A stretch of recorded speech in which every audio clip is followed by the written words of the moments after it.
नमस्कार। आज हम एक हालिया समाचार पर बात कर रहे हैं। इसने काफ़ी तनाव पैदा कर दिया है। ये तेहरान की एविन जेल पर हुए एक कथित हमले के बारे में है और हमारे पास जो जानकारी है उसके मुताबिक ये हमला इजराइल की तरफ से किया गया बताया जा रहा है। जी, ये वाकई में एक चिंताजनक खबर है। सबसे चौंकाने वाली बात यह है कि इस हमले में 71 लोगों की जान चली गई और ये सब तब हुआ जब एक संघर्ष विराम एक सीज फायर लागू था। हाँ, यही बात इसे और भी गंभीर बनाती है। ये स्थिति तो पहले से ही नाजुक थी और इस घटना ने उसे और भी पेचीदा कर दिया है। चलिए इस खबर की तह तक चलते हैं, थोड़ा समझने की कोशिश करते हैं कि इसका क्या मतलब हो सकता है। बिल्कुल। तो जैसा कि हमने कहा, स्रोत ये बता रहा है कि तेहरान की जानी मानी एविन जेल निशाना बनी। 71 मौतें हुई और शक की सुई इजराइल पर है। ये अपने आप में एक बहुत बड़ी घटना है ना? खासकर जेल जैसी जगह पर हमला। हाँ, और जो बात इसे और भी पेचीदा बनाती है वो है इसका समय। ये हमला एक सीजफायर के दौरान हुआ।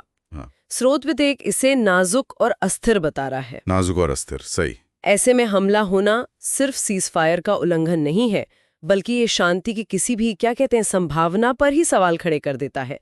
स्रोत ने इसे राजनीतिक और सैन्य नाटकीय हमले का प्रतीक कहा है। अच्छा, नाटकीय हमला। हाँ, शायद इसलिए क्योंकि इसका मकसद सिर्फ नुकसान पहुंचाना नहीं था, बल्कि एक बड़ा संदेश देना भी हो सकता है, माहौल को और बिगाड़ना। ये नाटकीय हमला वाला पहलू दिलचस्प है।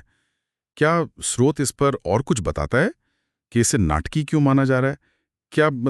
क्या ये जानबूझकर शांति प्रक्रिया को पटरी से उतारने के लिए किया गया एक कदम था? स्रोत सीधे तौर पर मकसद तो नहीं बताता, पर नाटकीय शब्द का इस्तेमाल इशारा करता है कि हमले का समय और जगह वो शायद जानबूझकर चुने गए थे, ताकि ज्यादा से ज्यादा राजनीतिक असर हो। बिल्कुल।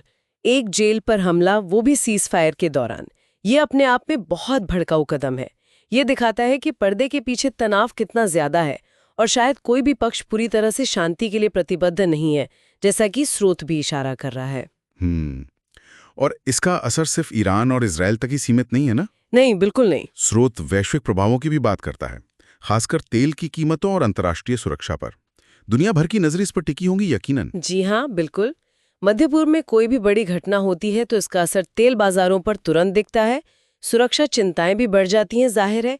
स्रोत ये भी बताता है कि भारत ने भी स्थिति को देखते हुए अपने नागरिकों की सुरक्षा के लिए कदम उठाए हैं। अच्छा। हाँ, ये दिखाता है कि कैसे एक क्षेत्रीय घटना पूरी दुनिया के लिए मायने रखती है और विभिन्न देशों को अपनी रणनीति पर फिर से सोचने को मजबूर करती है। यही है कि ये हमला सिर्फ एक घटना नहीं है, ये गहरे तनाव का एक लक्षण है। और सबसे बड़ी चिंता जो स्रोत जाहिर करता है वो ये है कि किसी भी पहलू से संघर्ष फिर शुरू होने की संभावना बनी हुई है। यानी स्थिति बहुत ही विस्फोटक है। बिल्कुल, कभी भी बिगड़ सकती है। ये शांति की उम्मीदों पर एक बड़ा प्रश्न चिन्ह लगाता है। तो संक्षेप में अगर कहें तो एक नाजुक शांति समझौते के बीच हुआ ये जानलेवा हमला इस बात का साफ संकेत है कि जमीन पर हालात कितने अस्थिर और खतरनाक हैं। बिल्कुल सही कहा। ये हमें याद दिलाता है कि शांति स्थापित करना कितना मुश्किल काम है और फिर उसे बनाए रखना, खासकर जब विश्वास की इतनी कमी हो दोनों तरफ। तो यह एक बड़ा सवाल खड़ा होता है। शायद हमारे सुनने वालों को इस पर सोचना चाहिए, जब हालात इतने नाजुक हों तो अंतर्राष्ट्रीय समुदाय की क्या जिम्मेदारी बनती है? क्या ऐसे तरीके हैं जिनसे मानवीय नुकसान को कम किया जा सकता है और इस तनाव को और बढ़ने से रोका जा सके, इससे पहले कि बहुत देर हो जाए?